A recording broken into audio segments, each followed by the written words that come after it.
अस्सलाम वालेकुम नाजरीन, आप देख रहे हैं INN चैनल। मैं हूं शेख अहमद अली। इस न्यूज़ बुलेटिन में आइए नज़र डालते हैं दिन भर की बड़ी खबरों पर। सबसे पहले बात कोरोना वायरस की। कोरोना का JN.1 वेरिएंट हिंदुस्तान में तेज़ी से फैल रहा है। 21 दिसंबर तक इसके 22 केसेस दर्ज किए गए हैं। वहीं पिछले 24 घंटों में मुल्क भर में कोरोना के 640 मामले दर्ज किए गए हैं। एक शख्स की मौत भी हुई है। वजारत सेहत के मुताबिक मुल्क में एक्टिव मामलों की तादाद 2,997 हो गई है। एक दिन पहले यह आंकड़ा 2,669 था। वजारत सेहत के मुताबिक अकेले केरल में 2,606 एक्टिव केसेस हैं। ये मुल्क में सबसे ज़्यादा है। यहाँ 21 दिसंबर को कोरोना के 265 नए मामले सामने आए। एक मरीज की मौत भी हुई। जयपुर में 1 महीने का बच्चा कोरोना पॉजिटिव मिला, उसका इलाज चल रहा है। कर्नाटका में कोविड के 105, महाराष्ट्र में 53 और गुजरात में 32 मामले मिले हैं।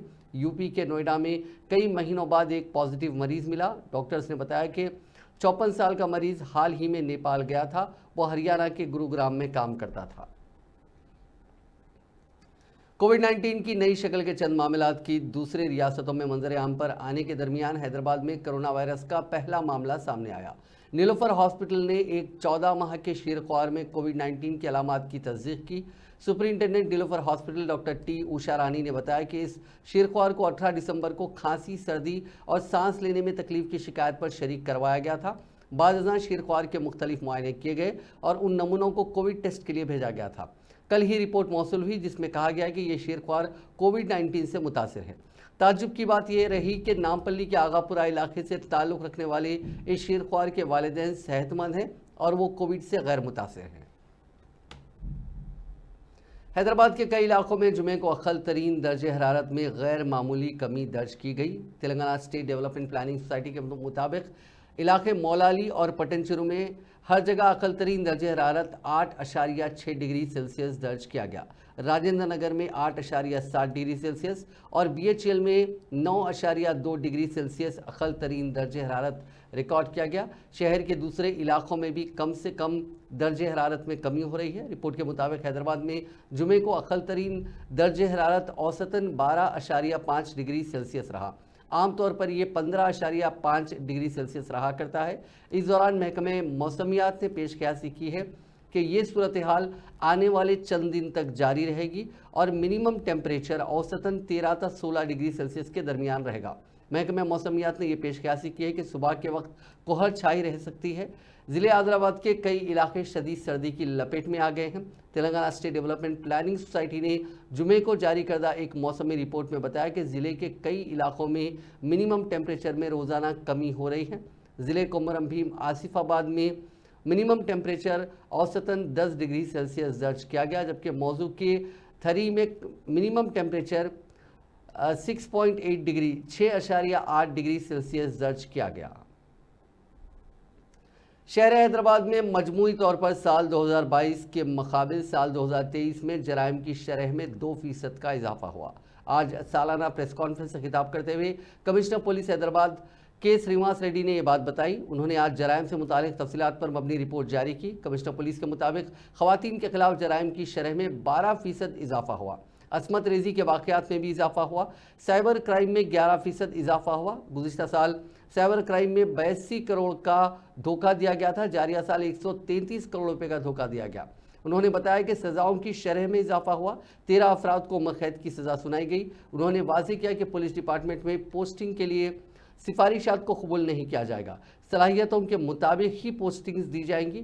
कमिश्नर पुलिस एक सवाल के जवाब में ये बात कह रहे थे। उन्होंने बताया कि जारिया साल फ़राइज़ के अंजाम दही में लापरवाही और मुजरिमाना वाक़यात में मुलविस होने पर 8 मुलाजिमीन पुलिस के खिलाफ मुकदमात दर्ज किए गए, 7 को मुअत्तल किया गया और 50 के खिलाफ तहकीकात जारी हैं।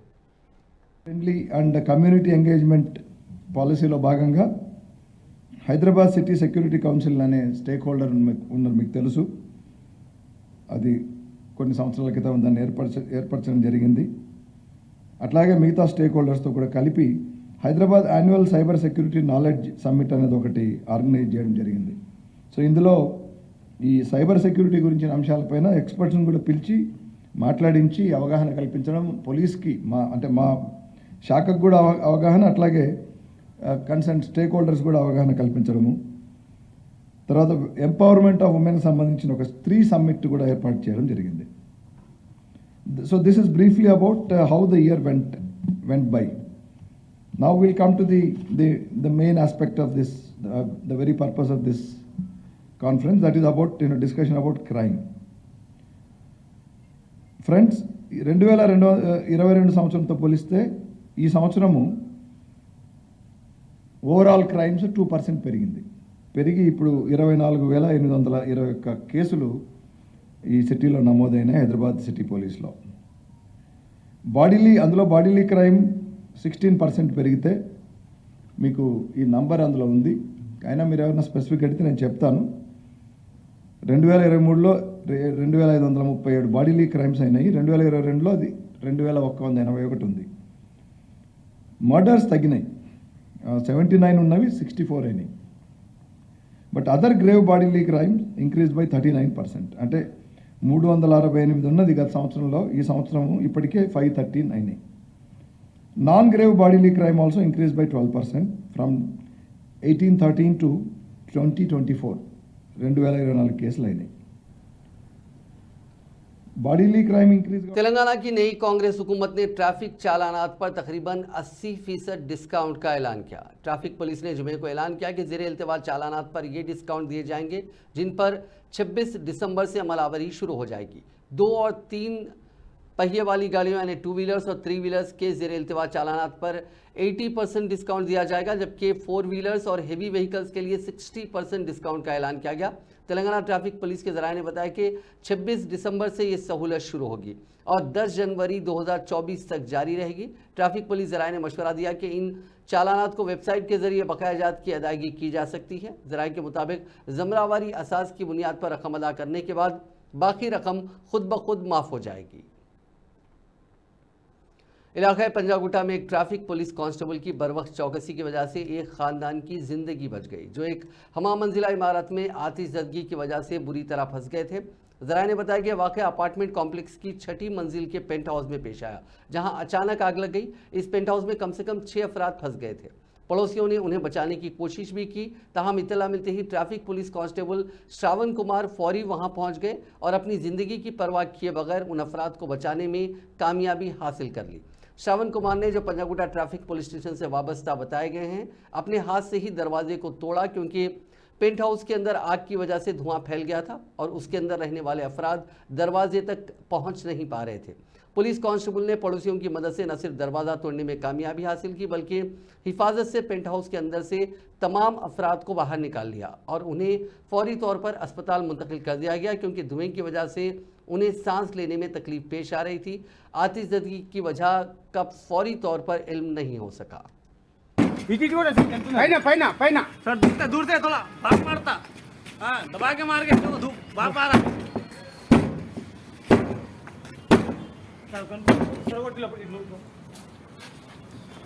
बहुत बुरी आंच लगी है. हाँ बाहर आ जाओ, आ जाओ सर, आ जाओ सुधरे. हाँ इधर आ जाओ, आवाज सुन के आ जाओ सर. इधर टॉर्च मतलब टॉर्च. आ जाओ कम हियर चेयर आराम से आओ. अरे very good sir, very good. आओ भाई चलो, तुम पहले भाई चलो, लोग आते. अरे नहीं मैं उसको बता दे. आ जाओ माँ बच्चों, आ जाओ. ನಾನು ಇಲ್ಲಮ್ಮ ಗಪ್ಕೊನಿ.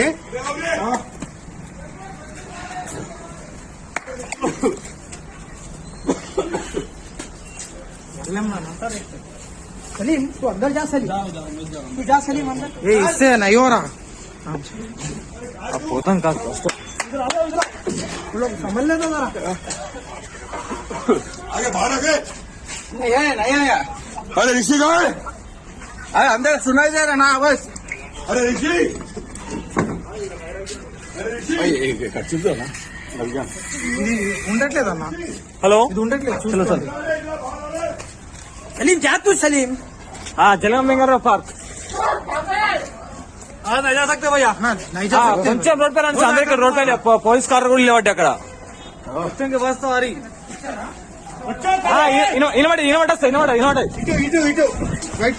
ఇక్కడ పోలీస్ వాళ్ళ జీప్ లాగా కనబడే సార్, పోలీస్ వాళ్ళ జీపు.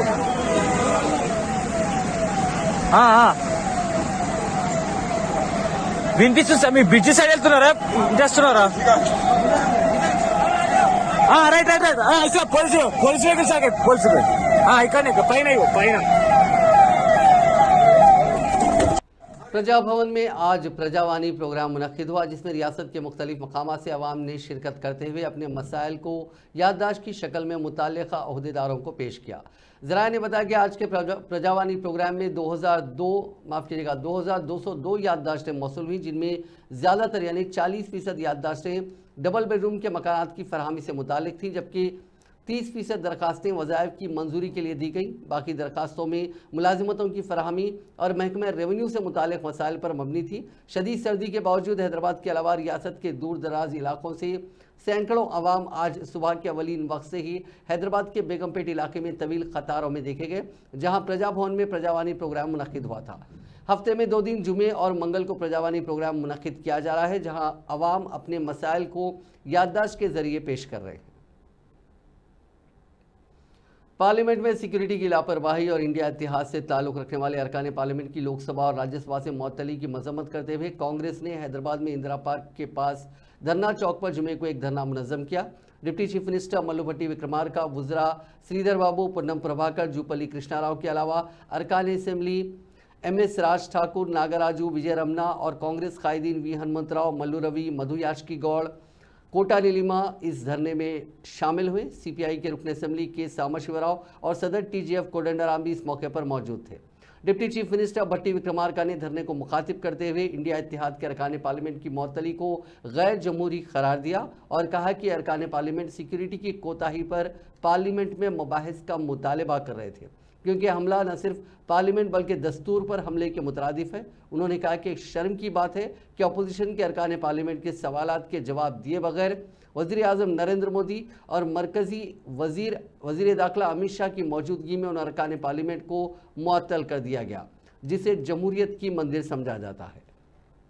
భారత పార్లమెంటు సభ్యులు ఈ దేశాన్ని పాలిస్తున్నటువంటి ప్రధానమంత్రిని, హోంమంత్రిని కనీసం ఒక స్టేట్మెంట్ అయినా ఈ సభలో ఇవ్వాల్సిన బాధ్యత మీ అందరిపైన ఉంది. స్టేట్మెంట్ ఎన్ని అంటే అసలు దాడి సంబంధించినటువంటి సమాచారమే లేదన్నట్టుగా, ఏమీ జరగలేదన్నట్టుగా ఈ ప్రధానమంత్రి గారు కానీ, హోంమంత్రి గారు కానీ, భారతీయ జనతా పార్టీ సంబంధించిన కేంద్ర ప్రభుత్వం వాళ్ళ కార్యకలాపాలు చూస్తూ ఉంటే నిజంగా ఈ భారతదేశం ఈరోజు ఎటువంటి हमारे सामने आज एक बहुत बड़ा प्रश्न है। एक गवर्नमेंट ऐसी है जिसने 146 MPs को पार्लियामेंट से सस्पेंड किया है। जब 100 लोग लोकसभा से गायब हों, सस्पेंड करे गए हों, तो उसको आप फिर भी डेमोक्रेसी कहते हैं, फिर भी इसको बोलते हैं कि कॉन्स्टिट्यूशन फॉलो हो रहा है। प्रश्न ये है, जो हम आज अपने धरने में इंडिया अलायंस की जो पार्टीज है, उन सब की अलायंस की जो धरना चल रही है, उसमें हम पूछ रहे हैं अपोजिशन के MPs को सस्पेंड करके कौन से वो बिल पास किए गए थे पार्लियामेंट में, जो नागरिक, हर एक देश के नागरिक के जीवन को इम्पैक्ट करते हैं, वो कौन से बिल थे? मैं बताती हूँ आपको कौन से बिल थे। एक देशद्रोह के बारे में, डिटेल्स के बारे में एक बिल था, जो लॉ एंड ऑर्डर के बारे में, यूनिवर्सिटीज के बारे में एक बिल था, मीडिया फ्रीडम के बारे में एक बिल था, जम्मू कश्मीर के रीऑर्गेनाइजेशन के बारे में एक बिल था। ये सारे बिल्स तब पास किए गए जब 100 लोकसभा के MP लोकसभा से सस्पेंडेड थे। ऐसी क्या जरूरत थी कि इन बिल्स को बिना डिस्कशन के पास किया गया? ये बात गवर्नमेंट को सामने रखनी पड़ेगी कि इन बिल्स में क्या है, इसके बारे में वापस एग्जामिन करना पड़ेगा और एक डिबेट होने की ज़रूरत है, एक डिस्कशन होने की ज़रूरत है कि इन बिल्स में ऐसी क्या बात है जो देश को बताए बिना, अपोजिशन को बताए बिना गवर्नमेंट ने पास करने से यही है कि सस्पेंशन MPs का रिवोक किया जाए। जो घटना घटी दिसंबर 13 तारीख को, वो बड़ा अफसोस की बात है और दुर्घटना है। लोकसभा में जो हुआ वो भी दिसंबर 13 तारीख को हुआ। उसके बारे में प्रधानमंत्री और होम मंत्री हाउस के अंदर आके बताना चाहिए सभी मेंबर्स को क्या हुआ, क्या लाप्स हुआ था, क्या वो लोग एक्शन लिया है। जब विपक्ष के सांसद लोग ये प्रश्न उठाए सबको सस्पेंड करने का, 146 लोगों को सस्पेंड करने का जो कार्यक्रम किया वो बहुत ही गैर कानूनी है और ये एंटी डेमोक्रेटिक है, जो ये पार्लियामेंट्री रूल्स प्रोसीजर्स के खिलाफ है। जब विपक्ष नेताओं को बात करने का मौका हाउस के अंदर नहीं देता है और सस्पेंड कर देते हैं, तो इसके खिलाफ अभी सारे INDIA पार्टनर्स ने सारे देश में ये निरसन कार्यक्रम लिया है। जब प्रजा के पास जाकर नरेंद्र मोदी जी की जो जिस तरीके से हुकूमत, तानाशाही हुकूमत चला रहा है, उसके खिलाफ आवाज़ उठाने का और प्रजा को ये बताने का नरेंद्र मोदी जी को और उनके जो मंत्रिमंडल है वो पार्लियामेंट के ऊपर कोई गौरव नहीं है और उनका कोई इज्जत नहीं करते और सबको सस्पेंड कर जो बिल अभी IPC CRPC बिल्स पास किया वो बहुत ही गैर जिम्मेदारी का सरकार चला रहे हैं नरेंद्र मोदी जी। ऐसी तानाशाही सरकार के खिलाफ आवाज़ उठाना है और प्रजा को बताना है कि जिस तरीके नरेंद्र मोदी जी ने बेरोजगारी को दूर करने से अलावा उल्टा प्रतिपक्ष के नेताओं पर हमला करने का ये बहुत गलत है। और ये चीफ मिनिस्टर रेवंत रेड्डी ने कहा कि रियासत में 2 लाख मुलाजिमतों पर तकर्रुरात करने की जिम्मेदारी उनकी हुकूमत पर आयद है। इसीलिए वो तलबा और नौजवानों को मशवरा देते हैं कि वो अच्छी तालीम और तैयारी करते हुए सरकारी मुलाजिमतों को हासिल करें। चीफ मिनिस्टर आज शहर के बागलिंगमपल्ली में वाक़े BR अम्बेडकर लॉ कॉलेज के ग्रेजुएशन डे से खिताब कर रहे थे। ये बात उन्होंने ये कहा कि कॉलेज कांग्रेस के सीनियर पार्लियामेंटेरियन जी वेंकट स्वामी की जानिब से कायम किया गया है। आज वेंकट स्वामी की बरसी के मौके पर कॉलेज का ग्रेजुएशन डे मुनक्किद हुआ था, जिसमें कांग्रेस के अरकान असेंबली जी विवेक और जी विनोद के अलावा कॉलेज के दीगर अहम ओहदेदार मौजूद थे। अपने खिताब को जारी रखते हुए चीफ मिनिस्टर रेवंत रेड्डी ने कहा कि रियासत में तालीम के शोबे की तरक्की के लिए वो हर मुमकिना इक़दामात करेंगे। వారితో పాటు వేదిక మీద మా జిల్లాలో అత్యంత క్రియాశీలక పాత్ర పోషించి రాజకీయాలలో తన యొక్క ముద్రను ఏర్పాటు చేసిన డాక్టర్ శంకర్రావు గారు, అదేవిధంగా విష్ణునాథ్ కేరళ ఎమ్మెల్యే గారు, అదేవిధంగా KR నాగరాజ్ ఎమ్మెల్యే గారు, చాలా మంది మిత్రులు వేదికను అలంకరించారు. అదేవిధంగా విమలక్క గారు, మనస్ఫూర్తిగా ధన్యవాదాలు తెలియజేస్తున్నా. బాధ్యత, ఆ సామాజిక బాధ్యతలో కాకా వెంకటస్వామి గారి కుటుంబం ముందుండి 50 సంవత్సరాలు 1973లో ప్రారంభించిన ఈ ఈరోజు ఈ కళాశాల నుంచి వాళ్ళ విద్యా సంస్థల నుంచి లాయర్లను, డాక్టర్లను, ఇంజనీర్లను నెరవేర్చిండ్రు. మీరందరూ యాజమాన్యానికి పెద్ద ఎత్తున చప్పట్లతో వారిని అభినందించాల్సిందిగా కోరుకుంటున్నా. ఈనాడు కార్పొరేట్ పరిశ్రమలు నడిపే వాళ్ళు ఈ సంవత్సరం 1000 కోట్లు లాభాలు ఆర్జించడం, వచ్చే సంవత్సరం 2000 కోట్లు సంపాదించడం ఎలా అని టార్గెట్ పెట్టుకుంటున్నారు. तेलंगाना कांग्रेस पार्टी का हफ्ते को होने वाला पार्टी तौसी इजलास मुलतवी कर दिया गया है। ये इजलास अब इतवार के रोज होगा। पार्टी के कारगुजार सदर महेश कुमार गौड़ ने बताया कि इतवार के दिन इंदिरा भवन में सुबह 10:30 बजे इस इजलास का आगाज होगा। PAC अरकान, DCC के सुदूर, TPCC के सीनियर नायब सुदूर, नायब जनरल सेक्रेटरीज और फ्रंटल चेयरमैन इसमें शिरकत करेंगे। इस इजलास में TPCC के सदरनशीन चीफ मिनिस्टर रेवंत रेड्डी इस इजलास की सदारत करेंगे। AICC इंचार्ज मानिकराव ठाकरे और दीगर कायदीन भी इस इजलास में शिरकत करेंगे। BRS के कारगुजार सदर व साबिक वजीर तारक रामाराव ने कांग्रेस को इंतबाह दिया कि तेलंगाना के विखार को मुतासिर करने पर बर्दाश्त नहीं किया जाएगा। ख़ास तौर पर तेलंगाना को नाकाम रियासत बताने की कोशिश करने पर क़तई बर्दाश्त नहीं किया जाएगा।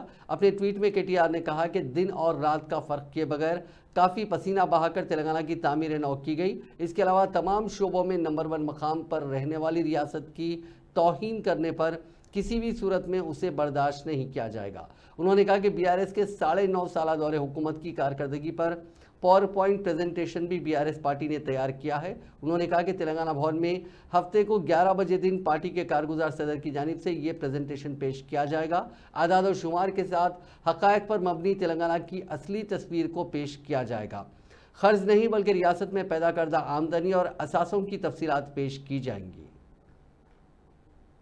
बीआरएस के सीनियर कायद व साबिक रुकन पार्लियामेंट करीमनगर बी विनोद कुमार ने कांग्रेस हुकूमत पर इल्ज़ाम आयद किया कि इख्तिदार में आने के बाद रैतु बंधु और बेरोजगार नौजवानों को माहाना भत्ता देने के वादे से मुनहरिफ हो गए हैं। करीमनगर जिले के कुत्तापल्ली में बीआरएस के कारकुनों के साथ मुनक्किदा एक इजलास से खिताब करते हुए विनोद कुमार ने कहा कि कांग्रेस ने 6 जमानतों को पूरा नहीं किया, जबकि उसने इंतखाबी मुहिम के दौरान इख्तिदार में आने के बाद पहली काबीना में तमाम जमानतों को पूरा करते हुए उसे मंजूरी देने का वादा किया था। उन्होंने कहा कि कांग्रेस हुकूमत रियासत के अवाम के तवक्कुआत को पूरा करने में नाकाम साबित हो रही है।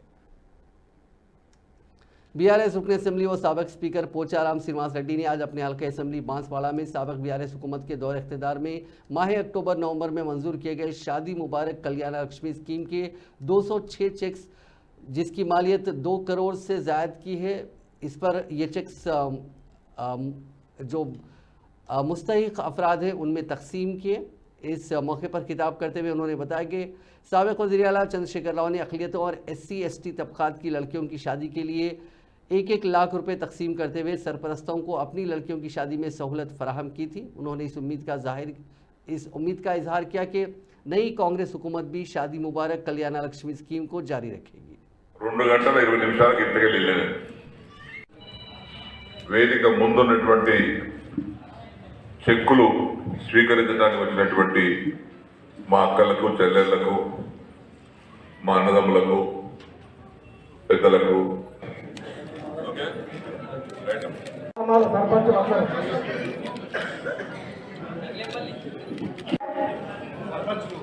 కైతా అంచావా సర్పంచ్ గారు ఎంపీటీసీ గారు Gangu Jadhav Anishabai Ketavath Gangu MPP Kotagiri MPP. Telangana BJP के रुकन असेंबली पायल शंकर ने कहा कि कांग्रेस के इल्जामात के मुताबिक व्हाइट पेपर में बीआरएस के कर्जों की वजाहत नहीं की गई है। मीडिया से बात करते हुए उन्होंने कहा कि कालेश्वरम प्रोजेक्ट पर कोई बात नहीं हुई, इस मामले में लाखों करोड़ों की बदनुमानी हुई है। माजी में जिन कांग्रेस कायदीन ने कहा था कि हमारे पास सबूत है, उन्होंने कहा कि अगर हमने तहकीकात की शिकायत की तो मुनासिब ताउन नहीं मिला। मौजूदा हुकूमत उन्हीं की है, लेकिन इस पर कोई बहस नहीं हो रही है। గత ప్రభుత్వం చేసినటువంటి అప్పుల మీద, కార్పొరేషన్ నష్టాల మీద, గత పాలకులు చేసినటువంటి స్కామ్ల మీద, అధికార దుర్వినియోగం మీద చర్చ జరుపుతామని శ్వేతపత్రం విడుదల ద్వారా వాస్తవాలు రాష్ట్ర ప్రజలకు చెప్తామని చాలా గొప్పలు చెప్పింది। నిజంగా కొత్తగా వచ్చినటువంటి కాంగ్రెస్ ప్రభుత్వం ఆ మాట మీద ఉంటదని కొత్తగా ఎన్నికైనటువంటి మేము శాసనసభ్యులమంతా కూడా చర్చలో పాల్గొన్నాం। మొదటి రోజు చర్చలో सदर जमहूरिया द्रौपदी मुर्मू ने राष्ट्रपति नीलाम में एट होम का एहतमाम किया। वज़ीर आला रेवंत रेड्डी के अलावा काबिनी वज़रा, अपोजिशन बीआरएस पार्टी के कारगुजार सदर KT रामाराव के अलावा दीगर मुअज़्ज़िज़ शख्सियात ने इस प्रोग्राम में शिरकत की। इस मौके पर सदर जमहूरिया ने सबसे फ़र्दन मुलाकात की।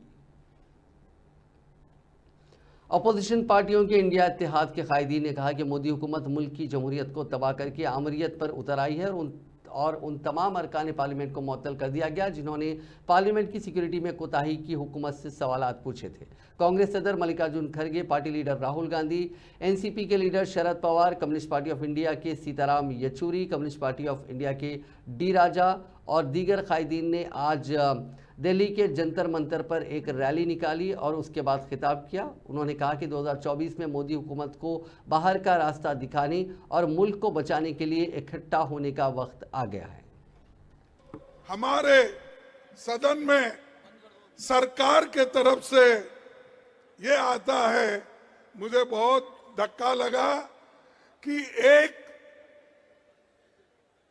संविधान के उच्च पद पे बैठते हैं ऐसे लोग कहते हैं कि मैं एक फलाना जाति का आदमी हूं, इसीलिए मुझे इंसल्ट कर रहे हैं। अरे अगर आप देश के संरक्षक करने का अधिकार लिए हैं, संविधान के तहत आप चलने का वायदा किए हैं, तो आप जात पात की बात अंदर करते हो और जात पात पे चलने की बात करते हो। अगर आपकी हालत यही है तो मेरे जैसे दलित की हालत क्या होगी? मैं जब उठता था, सदन में उठता था बात करने के लिए, पार्लियामेंट हाउस में 2-3 युवा जंप करके अंदर आ गए। जंप करते हुए हम सब ने देखा। अंदर आए, थोड़ा धुआं फैलाया, बीजेपी के सांसद सब भाग लिए। वो अलग बात है।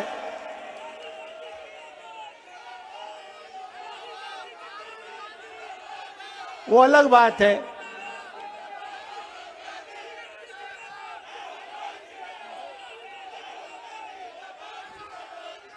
जो अपने आप को देशभक्त कहते हैं, हवा निकल गई उनकी। वो टीवी पे आपको नहीं दिखा, वो हमें दिख रहा था पीछे से। खैर, सवाल ये, सबसे पहली बात, अंदर कैसे आए? सिक्योरिटी ब्रीच की बात हुई, सही है। अंदर कैसे आए? दूसरा सवाल, सिक्योरिटी। रेसलर बजरंग पुनिया ने वजीर आजम नरेंद्र मोदी को सोशल मीडिया के जरिए चिट्ठी लिखकर पद्मश्री अवार्ड लौटाने का ऐलान किया। बजरंग पुनिया ने लिखा कि मैं अपना पद्मश्री अवार्ड वजीर आजम जी को वापस लौटा रहा हूं। कहने के लिए बस मेरी यही चिट्ठी है। इस चिट्ठी में बजरंग पुनिया ने रेसलिंग फेडरेशन ऑफ इंडिया पर बृजभूषण के करीबी संजय सिंह की जीत की मुखालिफत की। बजरंग अवार्ड लौटाने वज़ीर आज़म की रिहाइशगाह पहुंचे थे, लेकिन अंदर जाने की परमिशन नहीं मिली तो उन्होंने अवार्ड वहीं फुटपाथ पर रख दिया। वहाँ बात करते हैं।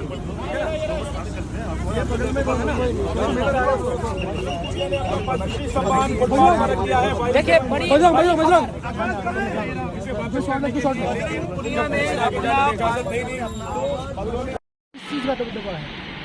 किसको आप दबदबा दिखा रहे हो? क्या है तकब्बुर है उनका? अगर ये आपकी किसी माँ बहन बेटी के साथ हुआ होता, क्या तब भी आप लोग ऐसे ही चुप रहते, या मोदी सरकार तब भी ऐसे ही चुप रहती? इस खेल के जो इन्होंने प्रोटेस्ट किया था उसको तरह तरह से बदनाम करने की कोशिश की गई। उसको कहा गया कि आप किसी कांग्रेस पार्टी से प्रेरित हैं, उसको कहा गया। जिले हनमकुंडा में जुमे को रौनुमा सड़क हादसे में एक ही खानदान के 4 अफराद हलाक हो गए। इस वाक़े में दूसरे 3 अफराद जख्मी भी हुए।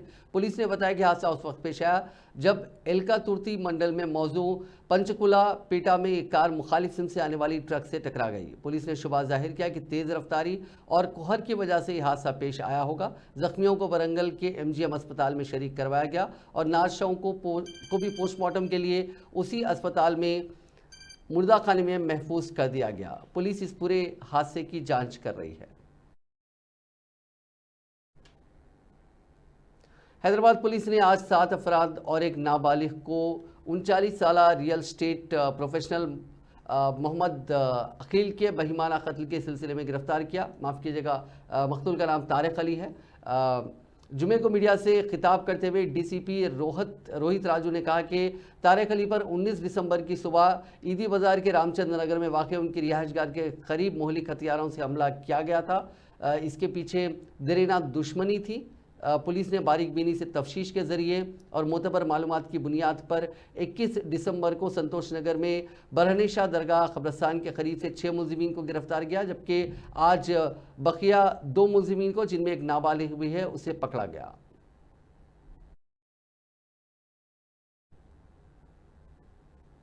नाजरीन, इस न्यूज़ बुलेटिन में बस इतना ही। आप देखते रहिए INN चैनल।